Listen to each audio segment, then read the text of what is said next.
वेळेला आपत्ती निर्माण होते त्यावेळेला आणि रेस्क्यू कॉल येत असतात त्यावेळेला आमच्याकडे बऱ्याच प्रकारचे इक्विपमेंट्स असतात, स्मॉल गेअर्स असतात. त्याच्या सहाय्याने जो विक्टिम असतो त्याला आम्ही रेस्क्यू करायचं काम करत असतो.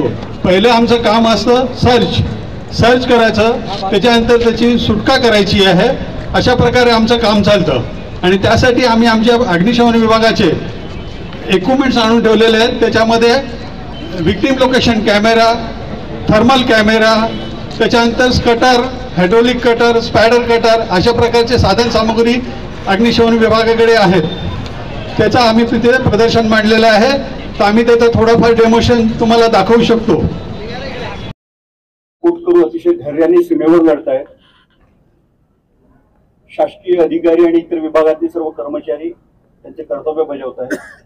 अशा वेळेला नागरिकांनी अतिशय धैर्याने पुढे जाणं आवश्यक आहे आणि आपण सर्व त्याला पुढे जात आहोत.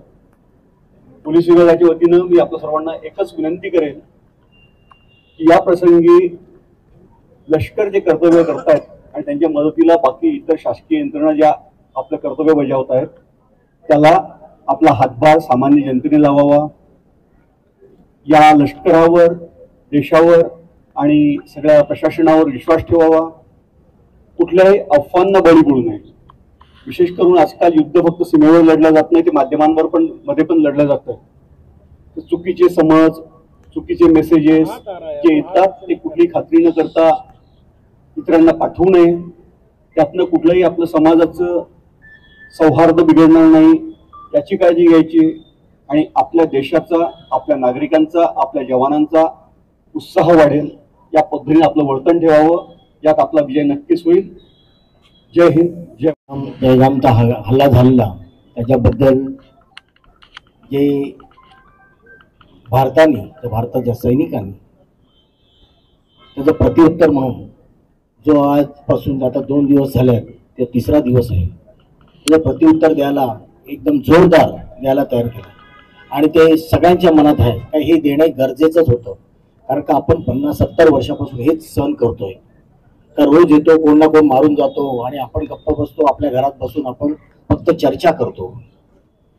त्याचं काहीतरी उत्तर द्यायला गरजेचं होतं. पण आज त्याचं उत्तर द्यायला आपले सैनिक बॉर्डरवर त्याचं एकदम जोरदारपणे उत्तर देतात आणि त्याच्यामध्ये आज बाकीच्या ठिकाणी कुठले कृत्य घडवू नये म्हणून हा एक कार्यक्रम आयोजित केला आहे. कारण का पुढे काय होणार आहे अजून आम्हाला माहिती नाही, का इथल्या कोणालाच माहिती नाही.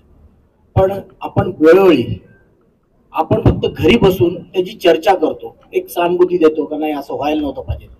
पण खरोखर सगळ्यांना जे देशप्रेम आहे तर त्यांनी प्रत्येक वेळी असं काय घडलं तर आपण काय करू शकतो. फक्त नुसतं बोलून नाही चालणार. आपण आपल्या देशासाठी आपण काय करू शकतो त्यासाठी आपण तयार राहायला पाहिजे.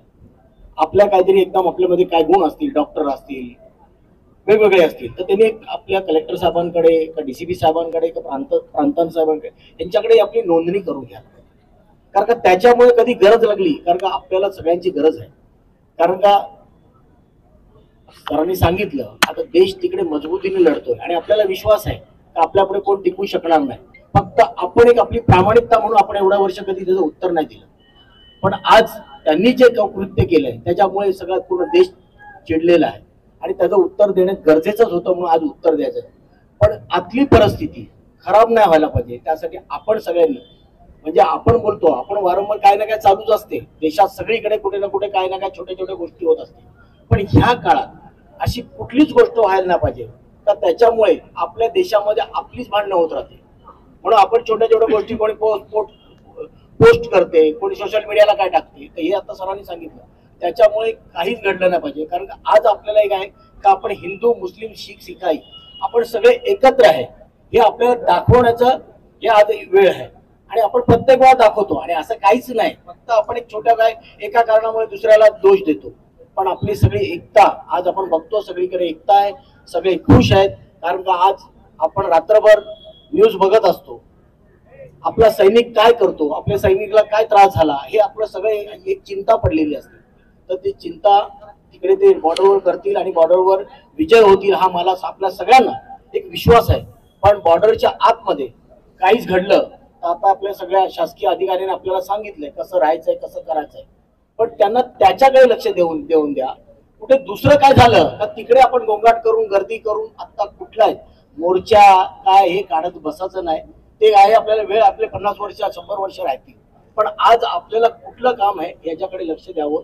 आणि पत्रकार बंधूंना पण सांगतो, अशा काही गोष्टी असतील तर आपण पण त्याकडे दुर्लक्ष करावं. नियंत्रक नागरिक संरक्षण नवी मुंबई समूह ठाणे यांच्या मार्गदर्शनाखाली आजचा भिवंडीचा आपण लोकेशन निवडलाय.